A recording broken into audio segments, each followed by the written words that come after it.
My name is Victor. I'm a Christian. I have only one question. In fact, thanks for coming to Kenya. We appreciate you. I have only one question to ask, which is kind of bothering me. What's the difference between your God and our God?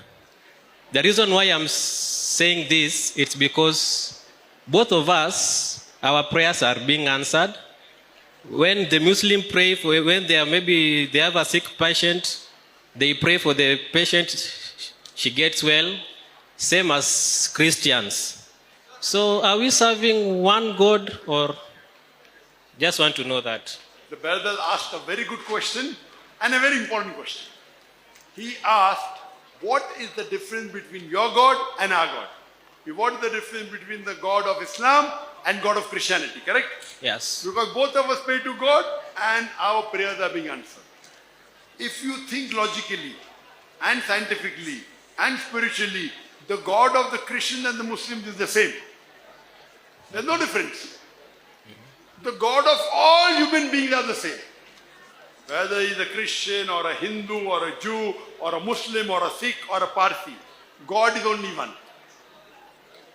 The God is the same. What is the difference? People's understanding of God is different. God is the same. Now Almighty God says very clearly, all the messengers that came from Adam, peace be upon him, Noah, Abraham, Moses, Jesus, Muhammad, peace be upon them all of them worship the same God. Correct? They brought the message of the same God. But the people, they changed the message. When they changed the message, God sent a new messenger and a new message. Previously, Abraham, peace be upon him, came. Then Moses, peace be upon him, came. Then Jesus, peace be upon him, came. Then Prophet Muhammad, peace be upon him, came. All of them basically brought the same message. The basic message was believing in one God and worshipping Him alone. But the minor parts change, but the basic message is the same. All believe in one God. But when the messenger came, all the messengers that came before the last and final messenger, Prophet Muhammad, peace be upon him, they were meant only for their people and for a particular time period. For example, Moses was sent only for the Jews, Bani Israel.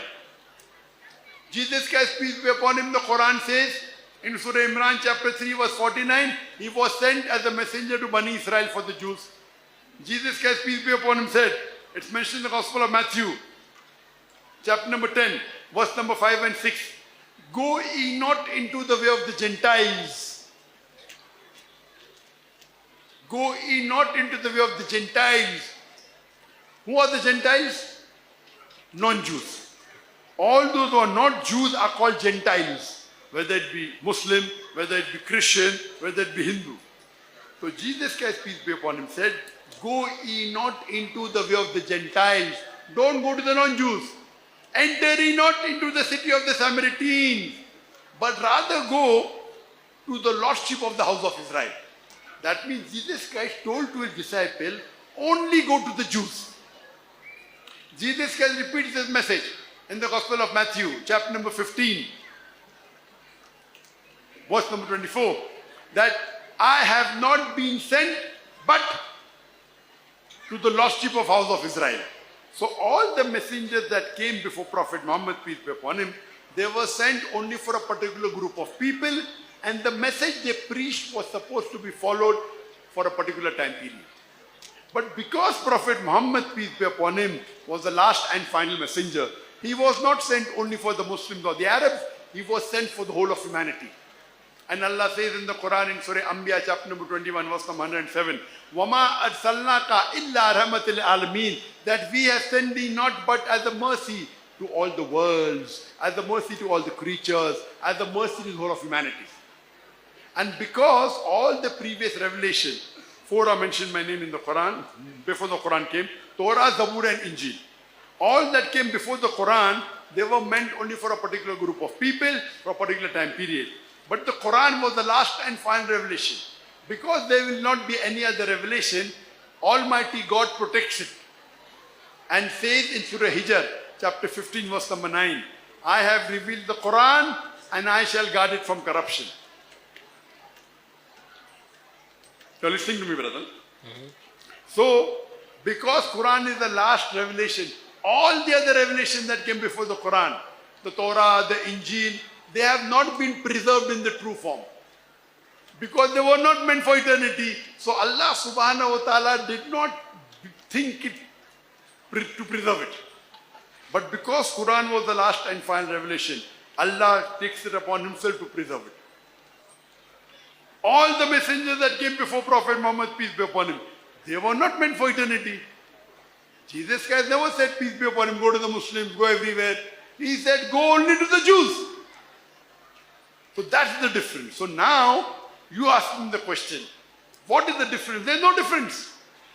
The problem is your prophet, Jesus, peace be upon him, told, as I mentioned to the sister earlier, in Gospel of John, chapter number 16, verse number 11 to 14, I have many things to say unto you, but ye cannot bear them now. For he, when the Spirit of truth shall come, he shall guide you unto all truth. He shall not speak of himself. All that here shall he speak, he shall glorify me. This is Prophet Muhammad talking about the coming of Prophet Jesus, talking about coming of Muhammad sallallahu alaihi wasallam.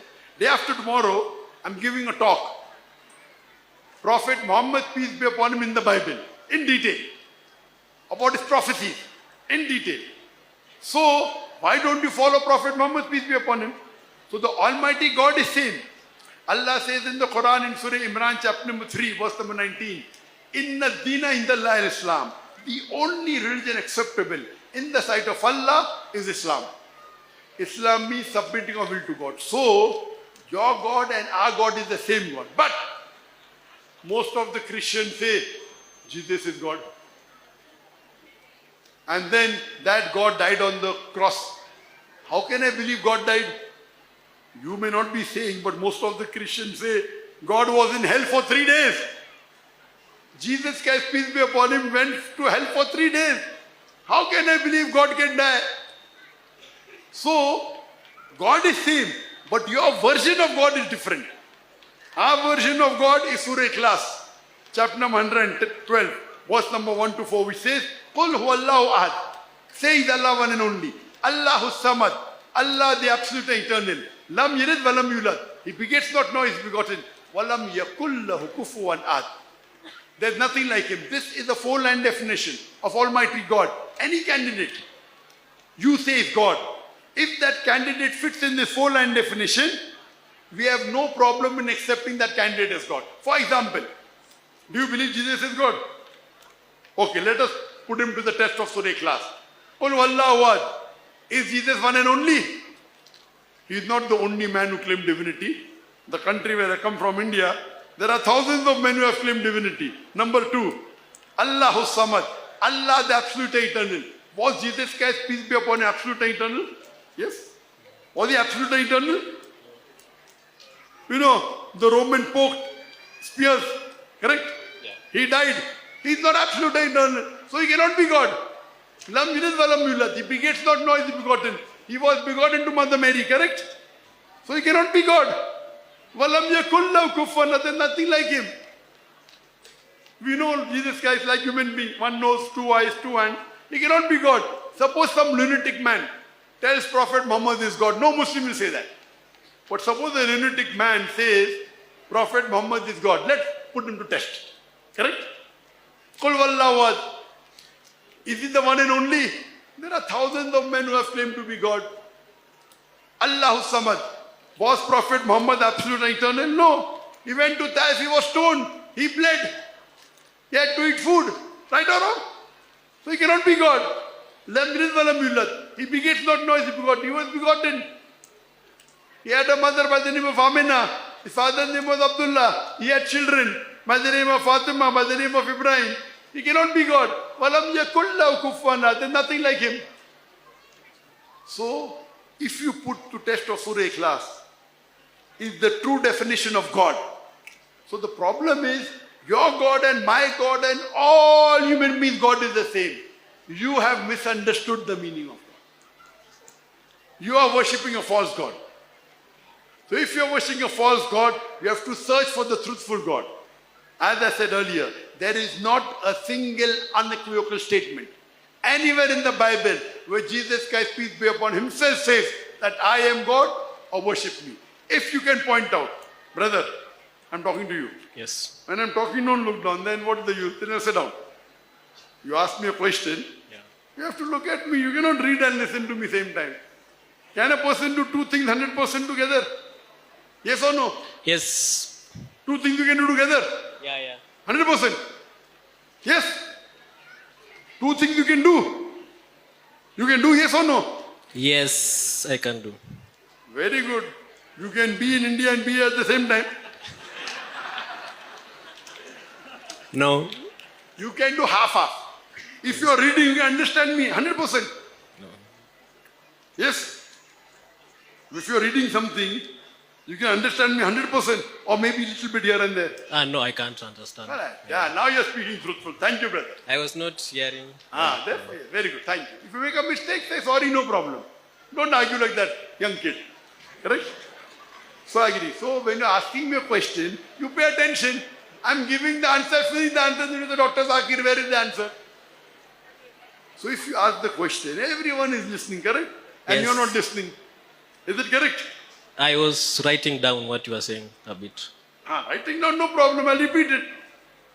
So I'm telling you, there is not a single unequivocal statement, not a single unambiguous statement anywhere in the Bible where Jesus Christ, peace be upon him, himself says that I am God or where he says worship me. If you can point out from anywhere in the Bible where Jesus Christ, peace be upon him, himself says that I am God or where he says worship me, I, Dr. Zakir Naik, am ready to accept Christianity now.